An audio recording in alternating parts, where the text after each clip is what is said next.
बीते रोज देसाई कमेटी ने यूसीसी का ड्राफ्ट मुख्यमंत्री पुष्कर सिंह धामी को सौंप दिया है, जिसको लेकर राजनीतिक गलियारों में खूब चर्चाएं हो रही हैं। वहीं बीजेपी के वरिष्ठ नेता ज्योत सिंह बिष्ट का कहना है कि यूसीसी लागू करने का राज्य सरकार का कदम एक ऐतिहासिक कदम होगा। वहीं बिष्ट ने यूसीसी को लेकर बहुत सारी महत्वपूर्ण बातें भी कही। इसके साथ ही उन्होंने बताया कि जल्द ही बीजेपी संगठन उन्हें आगामी लोकसभा चुनाव के लिए महत्वपूर्ण जिम्मेदारियां भी देने वाला है।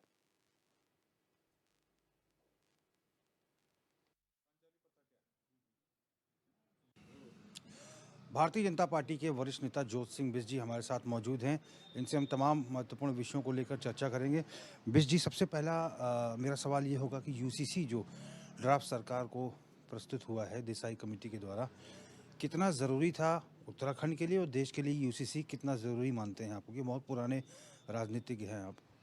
देखिए, भारतीय जनता पार्टी ने 2022 के चुनाव में पहली बार जनता के सामने जब अपना घोषणा पत्र ले गए तो उसमें इस बात का जिक्र था कि अगर राज्य में हमारी सरकार बनेगी तो हम यूसीसी लागू करेंगे। जनता ने भारतीय जनता पार्टी के उस वायदे पर मुहर लगा करके उनको सत्ता में आने का मौका दिया। तो उसके बाद मुख्यमंत्री जी ने समिति का गठन करके उस पर पर्याप्त समय दे करके राज्य के हर कोने में हर वर्ग के नागरिक से उसके विषय में चर्चा परिचर्चा करने के साथ लोगों से सुझाव मांगे और सुझाव मांगने के बाद जो एक ड्राफ्ट बन करके तैयार हुआ, अब वो विधानसभा में पेश होगा। आपने कहा कितना ज़रूरी है। पहली बात है कि ये जनता के साथ किया गया कमिटमेंट जो है उसको पूरा करना ज़रूरी था, जिस पर लोगों ने भाजपा को मैंडेट दिया। जो दूसरी महत्वपूर्ण बात है कि यूसीसी जो संविधान में हमारे प्राविधान है संशोधन का समय और परिस्थिति के अनुरूप, तो अनुच्छेद 44 में जो व्यवस्था है कि यूसीसी केंद्र भी लागू कर सकता है और राज्य की सरकार भी लागू कर सकती है। तो उत्तराखंड की सरकार ने इस पर साहस दिखाया कि हम अपने यहाँ यूसीसी पर लोगों से बातचीत करने के बाद, लोगों की राय लेने के बाद एक ऐसा ड्राफ्ट तैयार करेंगे जो आज की परिस्थिति के अनुरूप होगा और उसके हिसाब से लोगों का जीवन स्तर, उन लोगों का खासकर जिनको उनका हक नहीं मिल पा रहा है, तो वो ज़्यादा बेहतर हो पाएगा।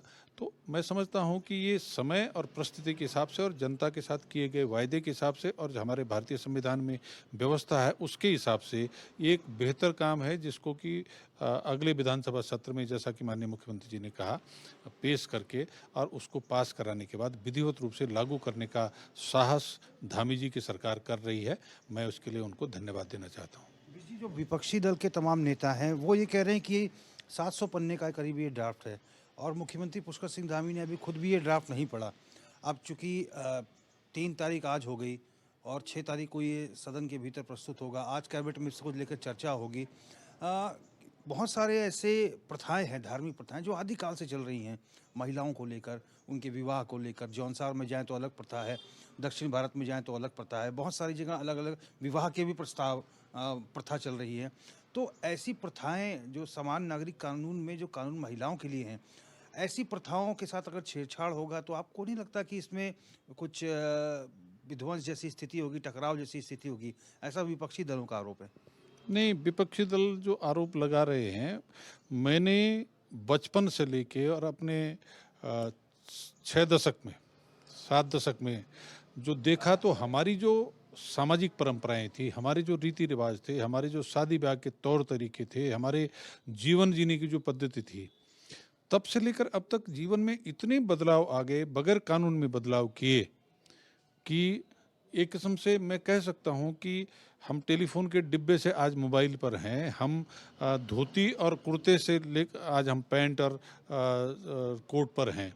ऐसे अनेक अनेक सामाजिक बदलाव जो हमारे शादियों में जो रीति रिवाज थे, बरमाला नहीं होती थी, क्या नाम कहते हैं, कॉकटेल और ये सब नहीं होते थे, उन सबको हमने अपना लिया बगैर सरकार के किसी कानून में बदलाव के। तब विपक्षी दल ने क्यों नहीं कहा कि साहब ये गलत हो रहा है?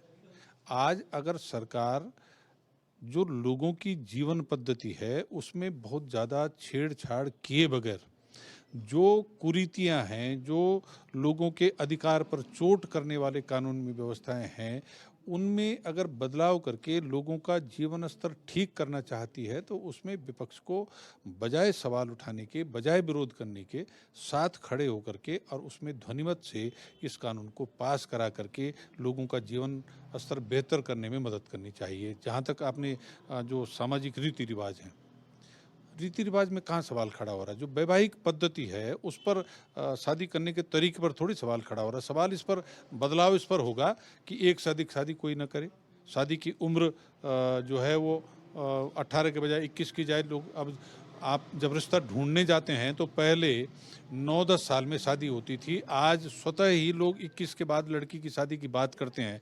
तो अगर उसको कानूनी जामा पहनाया जा रहा है तो कहाँ गलत है?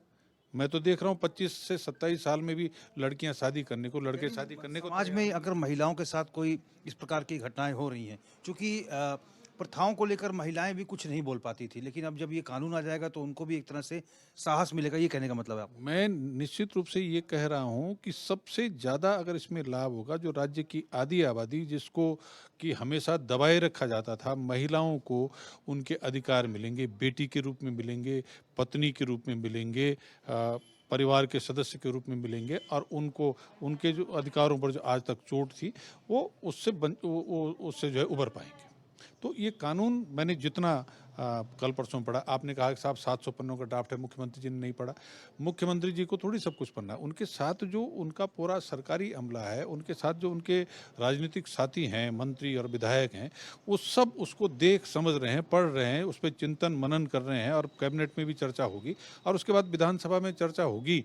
तो वो सब जो इतने समय से जिन्होंने बनाया, एक रिटायर्ड जज की अध्यक्षता में जो कमेटी थी और उसमें मैं नाम पढ़ रहा था, तो बहुत ही विद्वान लोगों के द्वारा बनाया गया ड्राफ्ट है। उन्होंने जो ड्राफ्ट तैयार किया उसमें समझदारी का निश्चित रूप से परिचय दिया होगा और उसमें अगर थोड़ी बहुत कमी बेसी रह जाएगी, अगर विपक्ष ये कहता है कि साहब इसमें फलां चीज़, बजाय उसको गोलमोल कहने के पर्टिकुलर कहना चाहिए कि इसमें ये चीज़ में अगर ये सुधार हो जाएगा तो ये ज़्यादा बेहतर कानून बनेगा। ऐसे अच्छे सकारात्मक सुझाव अगर विपक्ष देगा तो उनका स्वागत करेंगे। अच्छा, कुछ सियासत से जुड़े सवाल हैं, बिरजीत शॉर्ट में उसका जवाब चाहेंगे। आप चूंकि भारतीय जनता पार्टी परिवार में नए हैं, आप लेकिन बहुत सीनियर मोस्ट जो है राजनेता है, और बीजेपी प्रदेश अध्यक्ष महेंद्र भट्ट ने ज्वाइनिंग के समय ये कहा था कि आपके अनुभव का लाभ सही समय पर और सही जगह लिया जाएगा। गांव चलो अभियान बीजेपी का 9 तारीख से प्रस्तावित है, फरवरी के। आपको क्या जिम्मेदारी दी जा रही है लोकसभा चुनाव के दृष्टिगत? कुछ बातचीत हुई आपकी अध्यक्ष जी से? मेरे गांव चले अभियान में जो सबसे पहले हमारी बेसिक इकाई होती है, मंडल अध्यक्ष का निमंत्रण मुझे मिल गया है।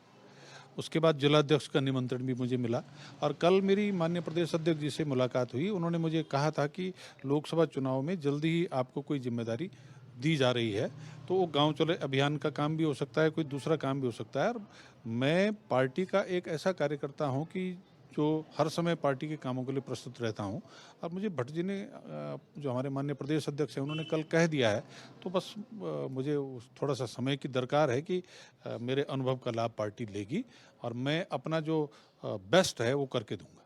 विजय, एक राष्ट्रव्यापी प्रश्न राजनीति से जुड़ा हुआ। Indian national democratic inclusive alliance, India alliance, Nitish Kumar ने राह बदल दी, ममता बनर्जी ने राह बदल दी, आम आदमी पार्टी ने राह बदल दी।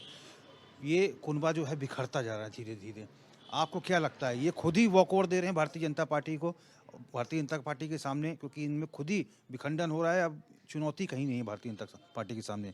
देखिए, विपक्ष का ये जो गठबंधन था, शुरू में जिस तरह की बातचीत निकल कर के आई तो लगता था कि ये कुछ मिल कर के लड़ेंगे तो कुछ सीटें जीतेंगे। लेकिन हकीकत में धीरे धीरे जो परतें उखड़ती गई, खुलती गई, तो निकल कर के ये आया कि जिन जिन लोगों पर केंद्र की सरकार ने भ्रष्टाचार में कार्रवाई करनी शुरू की, तो उसकी उस डर की वजह से इकट्ठा हुए थे। लेकिन धीरे धीरे वो आपस में अपने अहम की वजह से सीटों के बंटवारे में जो तालमेल बिगड़ा, एक दूसरे के प्रति जो बिगड़े बोल उन्होंने कहे, तो बगैर किसी बड़े कारण के ये कुनबा बिखरता चला गया और आज उन्होंने ये स्वीकार कर लिया कि देश के अंदर माननीय नरेंद्र मोदी जी एक ऐसा व्यक्तित्व है कि जो पहले व्यक्ति होंगे जो नेहरू गांधी खानदान के बाद जो तीसरी बार लगातार देश के प्रधानमंत्री बनने जा रहे हैं। ये संदेश उन्होंने खुद ही दे दिया है। विजय, हमसे बातचीत करने के लिए बहुत बहुत धन्यवाद। जी धन्यवाद। तो हमने बात की भारतीय जनता पार्टी के वरिष्ठ नेता जोत सिंह बिज जी से। बिज जी उत्तराखंड के सीनियर मोस्ट राजनेताओं में से एक हैं। भारतीय जनता पार्टी में आने वाले दिनों में क्या कुछ उनकी भूमिका रहने वाली है, इन तमाम चीज़ों को लेके जोत सिंह बिज जी ने हमसे जो जानकारी है साझा की, और यूनिफॉर्म सिविल कोड को लेकर भी बहुत महत्वपूर्ण चर्चा की। HNN 24/7 के लिए अपने कैमरा पर्सन अर्जुन बिष्ट के साथ में रोहित विक्रम सिंह, देहरादून।